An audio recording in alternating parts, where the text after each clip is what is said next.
예. 오늘은 우리가 성탄 주간입니다. 그리스도 예수께서 이 땅에 탄생하신 그 날을 기념하는 날입니다.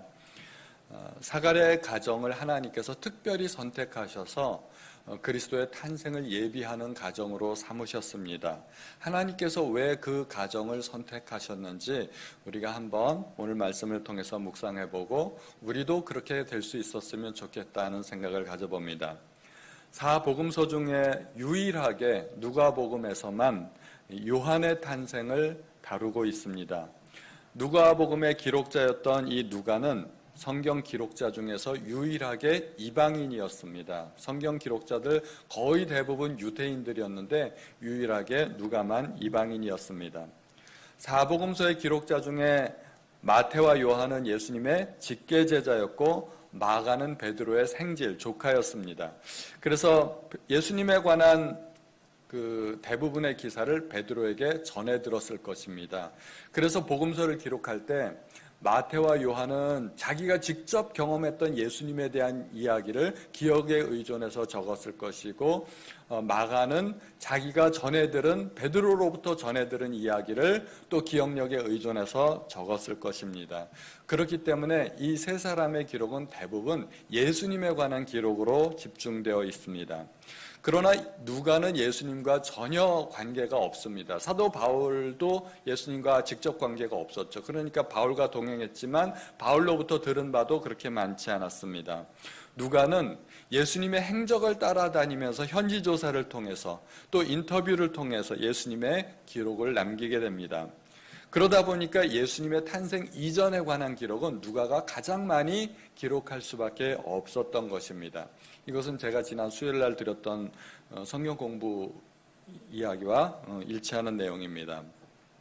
누가는 예수님의 탄생 이전에 이 요한의 탄생이 매우 중요하다고 생각을 했습니다. 그래서 예수님의 이야기 못지않게 이 요한의 탄생을 기록으로 남겨야 되겠다고 생각을 했던 것입니다. 왜냐하면 왕의 행차 시에는 전령들이 반드시 먼저 가서 왕의 행차를 예비하는 것이 상식적이었기 때문입니다. 지금도 대통령이 어디를 방문한다 그러면 안전요원들이 미리 가서 사전답사를 다 하고 모든 위험 요소를 다 제거하지 않습니까? 이와 마찬가지로 예수님의 탄생 역시 하나님의 아들이 이 땅에 오시는 것이기 때문에 누군가 먼저 와서 그 길을 예비하여야 된다고 보았던 것입니다. 그래서 누가가 조사한 바에 의하면 요한이 바로 그 역할을 담당했던 것입니다. 누가는 원래 직업이 의사였습니다. 그리고 헬라인이었지만 구약 성경에 능통한 사람이었습니다. 구약의 말라기 예언에는 메시아가 오기 전에 반드시 엘리야가 먼저 오리라고 예언을 했는데 그 부분을 누가가 알고 있었다는 것입니다. 그리고 또 주님도 오시리라 한 그 엘리야가 바로 요한이라고 말씀하셨습니다. 마태복음 11장 13, 14절에 보면 모든 선지자와 율법이 예언한 것은 요한까지이니 만일 너희가 즐겨받을진대 오리라 한 엘리야가 곧 이 사람이니라. 요한에 관한 이야기죠. 그런데 누가가 요한의 탄생 기록을 다룬 것은 요한이 바로 이 엘리야라는 것을 알았기 때문이었다는 것입니다. 누가는 이 요한이 엘리야라는 사실을 알았기 때문에 중요한 사건이고 그래서 기록으로 남겨야 했다는 것입니다. 누가는 오늘 우리가 읽은 이 본문에서 천사의 말을 인용하여서 이렇게 이야기합니다. 17절에 그가 또 엘리야의 심령과 능력으로 주 앞에 먼저 와서 아버지의 마음을 자식에게 거스르는 자를 의인의 슬기에 돌아오게 하고 주를 위하여 세운 백성을 예비하리라. 누가는 요한의 탄생과 관련된 스토리를 알고 있었고 이 요한이 구약의 말라기에 예언된 주의 길을 예리할 엘리야라고 소개하는 장면이기 때문에 요한의 탄생 기록을 남길 수밖에 없었다는 것입니다. 요한은 예수님의 사역 이전에 먼저 와서 광야에서 외치는 자의 소리가 되어서 예수님의 사역을 준비하였습니다. 그러나 그 사역 이전에도 이미 요한의 탄생 자체가 주의 길을 예비하고 있었던 것입니다. 요한은 그렇게 예수님보다 6개월 먼저 태어나서 주님의 탄생을 예비하게 됩니다. 또한 주님의 탄생을 요한이 예비하셨듯이 주님의 가정, 이 마리아와 요셉의 가정을 예비하는 가정으로서 사가랴와 엘리사벳의 가정을 하나님께서 사용하셨다는 것을 우리가 또 보게 됩니다. 개인 대 개인의 사역일 뿐만 아니라 또 가정과 가정의 사역을 하나님께서 연결시키고 있다는 것입니다. 예수님의 어머니였던 마리아에게 위로와 격려가 되었던 가정, 바로 그 가정이 사가랴와 엘리사벳의 가정입니다. 우리에겐 단지 하나님의 능력과 성령의 역사라고만 생각되는 이 동정녀 탄생의 소식, 마리아의 잉태 소식, 이것이 본인들에게는 사실 마른 하늘의 날벼락과 같은 소식입니다. 우리 청년부 자매들을 한번 생각해 보시거나 아니면 그 부모님들을 생각해 보시면 되겠죠. 우리 딸이 어느 날 갑자기 배가 불러온다. 이게 보통 일이 아닙니다. 이게 정말 큰일 날 소식입니다. 본인들에게 얼마나 충격적인 소식이 되겠습니까?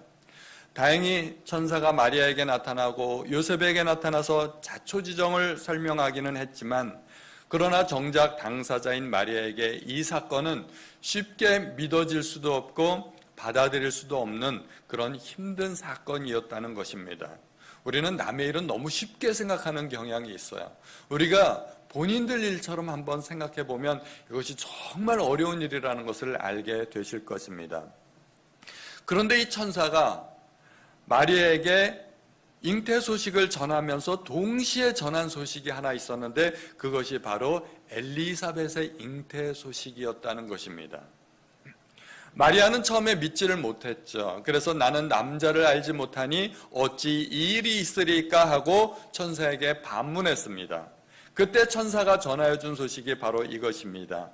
1장 36절에 보라, 내 친족 엘리사벳도 늙어서 아들을 배었느니라. 본래 임신하지 못한다고 알려진 이가 이미 6달이 되었나니 대저 하나님의 모든 말씀은 능하지 못하심이 없느니라. 하나님의 모든 말씀은 능하지 못하심이 없다는 것을 보여주기 위해서 샘플로 보여주신 사건이 엘리사벳의 잉태 소식이라는 것입니다.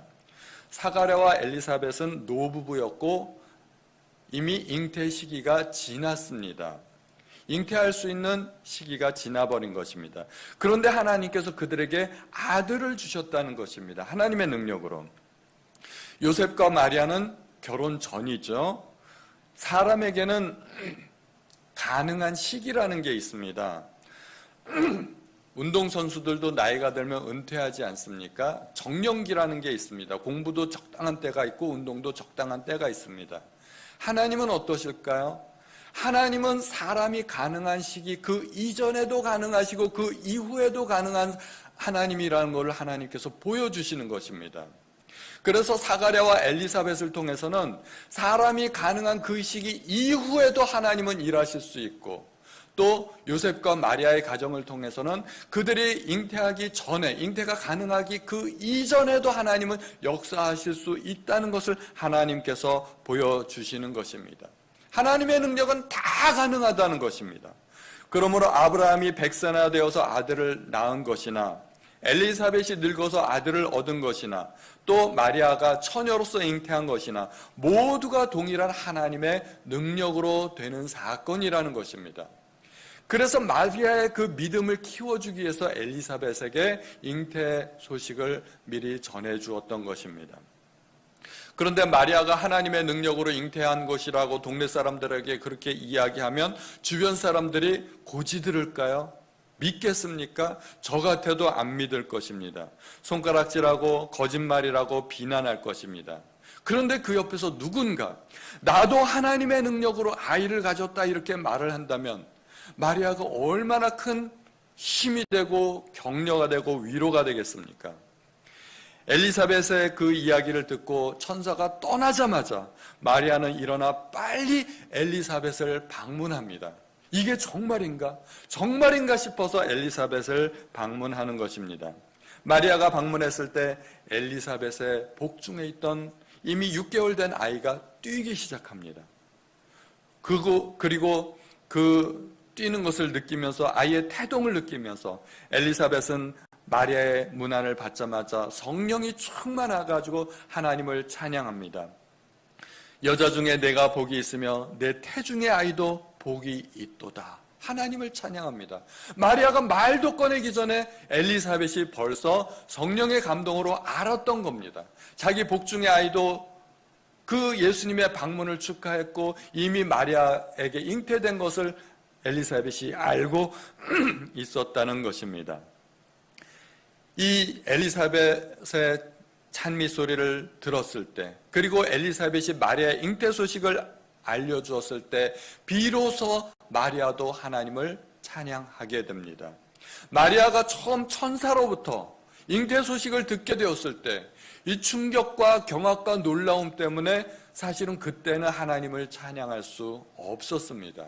놀라운 소식인데 하나님을 찬양할 수 없었습니다. 그러나 이 엘리사벳의 잉태 소식과 엘리사벳의 찬양을 듣고 나서 비로소 마리아도 놀랍게도 하나님을 찬양하게 됩니다. 그 마리아의 찬양 내용이 46절에서부터 쭉 55절까지 이어지는 그 내용이 마리아의 찬양 내용입니다. 그리고 마리아는 3개월 정도 엘리사벳과 함께 있다가 집으로 돌아가게 되는데 이것이 마리아에게 얼마나 큰 위로가 되었겠습니까? 하나님은 주의 길을 예비하셨을 뿐만 아니라 마리아의 길도 예비하셨다는 것입니다. 또 천사가 사가랴에게 나타나서 잉태 소식을 전해주었을 때 이것도 동일한 맥락으로 이해할 수 있을 것입니다. 천사를 본다는 것이 우리가 예사로 겪을 수 있는 일이 아닙니다. 여러분들은 혹시 천사를 보신 적이 있나요? 저는 아직까지 천사를 본 적이 없습니다. 실제 천사는 본 적이 없죠. 우리 아기들 어렸을 때 우리 천사 같은 아기들 그렇게 생각은 한 적이 있지만 진짜 천사는 본 적이 없습니다. 그런데 마리아가 만약에 그런 얘기를 하면서 내가 아이를 가졌는데 천사가 전해준 소식이다 이렇게 이야기를 한다면, 그리고 천사가 이 아이의 이름을 예수라고 지으라고 하였다고 말을 한다면 또 주변 사람들이 믿을까요? 아무도 믿지 않을 것입니다. 마리아가 황당한 변명을 한다거나 또는 미친 사람쯤 그렇게 취급을 했을 수도 있을 것입니다.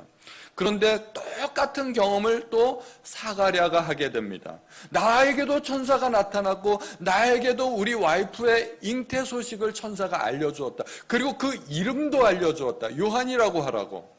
마리아가 말한 내용과 똑같은 내용을 제사장인 사가랴가 한다면 제사장의 말인데 안 믿겠습니까? 아마 믿을 겁니다. 제사장이 똑같은 말을 한다면 사람들은 아마도 제사장의 말도 믿고 마리아의 말도 훨씬 믿기가 쉬웠을 것입니다. 이렇게 사가랴의 가정은 마리아에게 강력한 변호가 될 수 있다는 것입니다. 마리아가 겪은 일은 마리아 혼자만의 사건이 아니고 동일한 사건을 겪은 사람들을 하나님께서 이미 6개월 전에 예비하셨다는 것입니다. 그러면 하나님께서 왜 특별히 이 사가랴의 가정을 예비하셨을까요? 첫 번째, 그들은 경건한 가정이었습니다. 하나님께서 예수님을 위하여 요한을 예비하셨듯이 마리아를 위하여 사가랴의 가정을 예비하셨습니다. 하나님께서 특별히 사가랴의 가정을 택하신 데는 이유가 있을 것입니다. 일단 사가랴는 제사장입니다. 그리고 아내 엘리사벳도 아론의 후손입니다. 제사장 가문입니다. 말하자면 그 가정은 명문 가문의 가정이었다는 것입니다. 가문이 틀리다는 것입니다.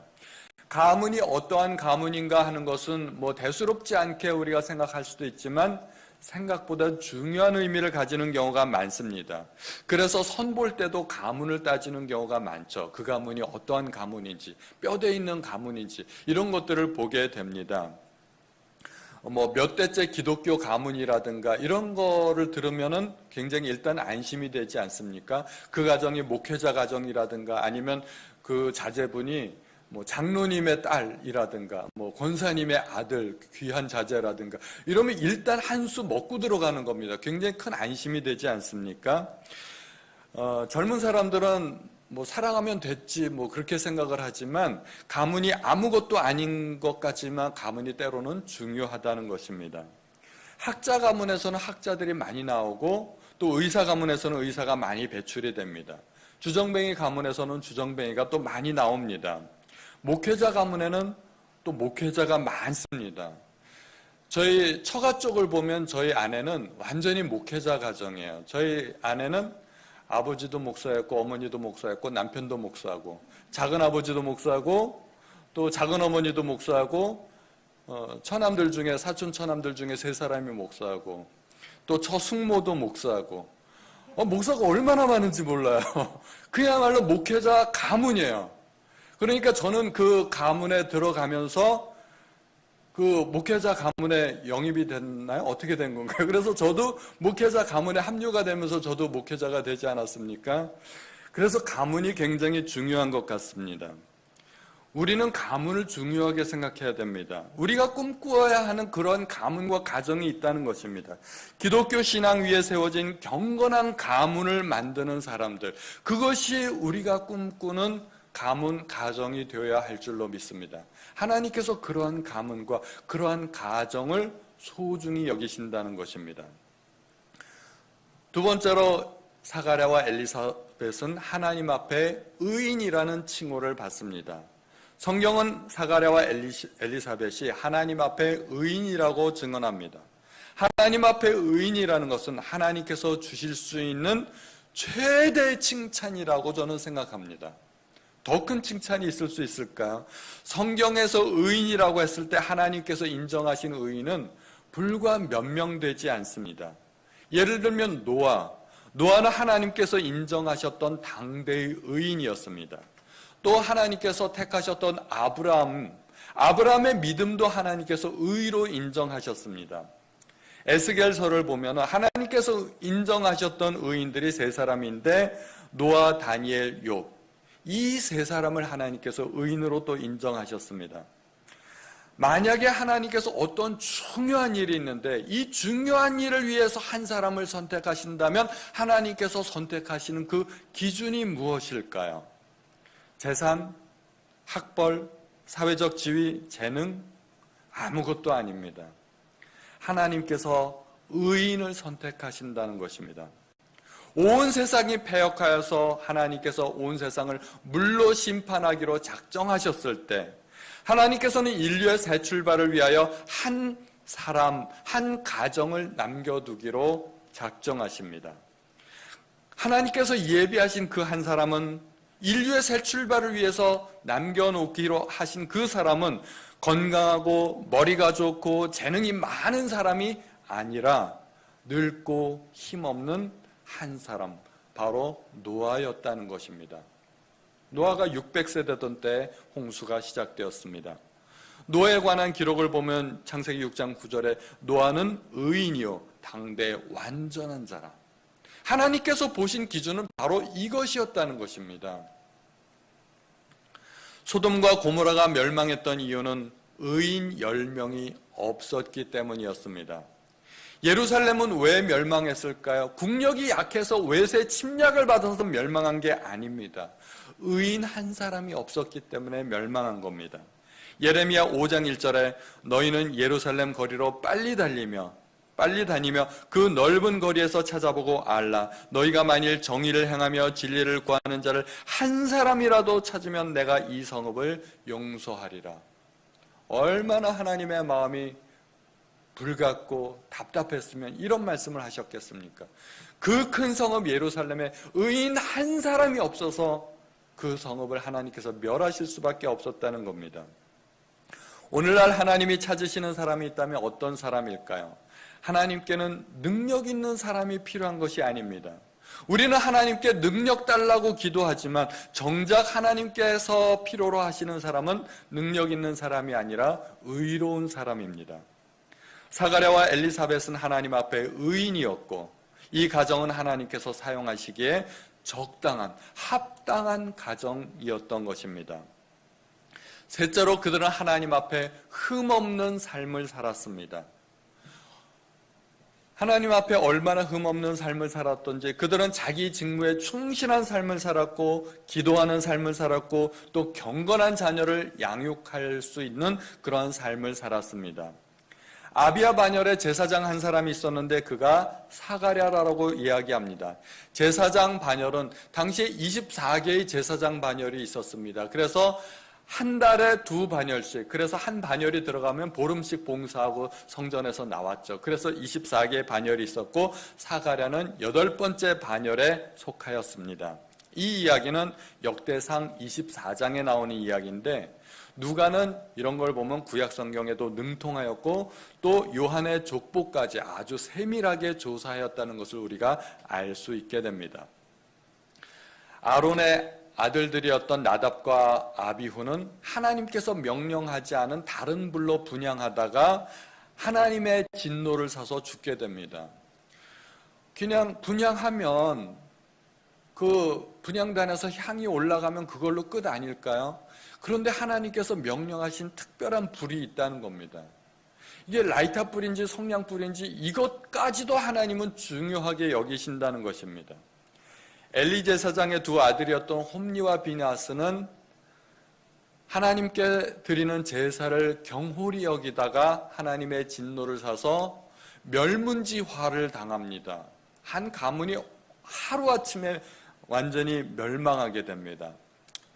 이 이야기는 하나님께서 제사장의 직무를 얼마나 소중히 여기는가를 우리가 알 수 있는 장면입니다. 그런데 사가랴는 제사장으로서 자기 직무에 충실하였습니다. 사가랴와 엘리사벳은 하나님 앞에 의인일 뿐만 아니라 주의 모든 계명과 규례대로 흠이 없이 행하더라고 합니다. 성실했다는 말입니다. 하나님께서 다윗을 선택하실 때 다윗의 뭘 보고 선택을 하셨을까요? 들 가운데 있는 다윗을 보고 하나님의 마음에 합하였던 것입니다.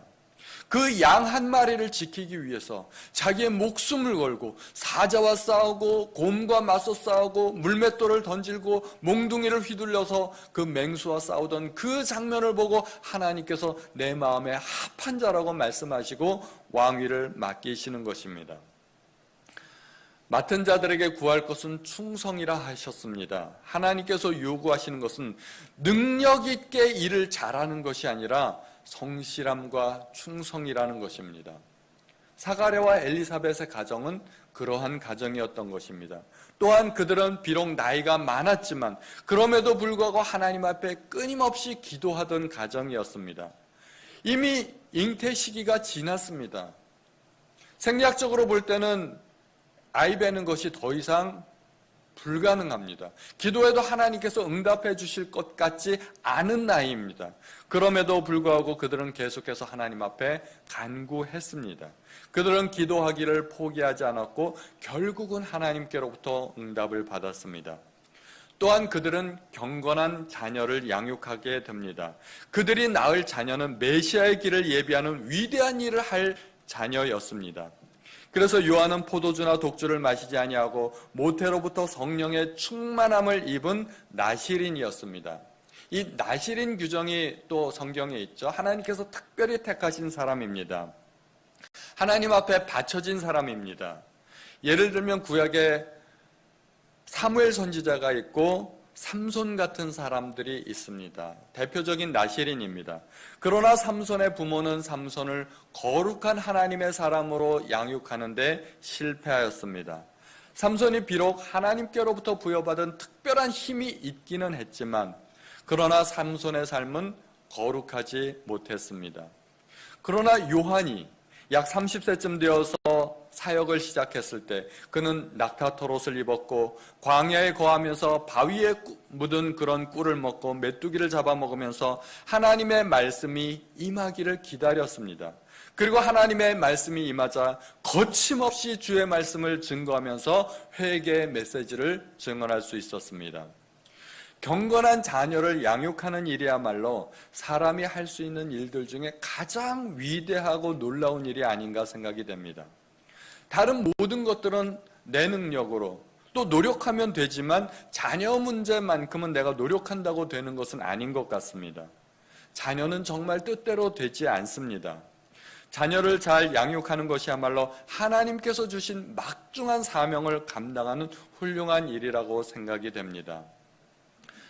그런데 많은 목사님들, 선교사님들이 이 부분에서 참 고민이 많습니다. 저도 고민이 많습니다.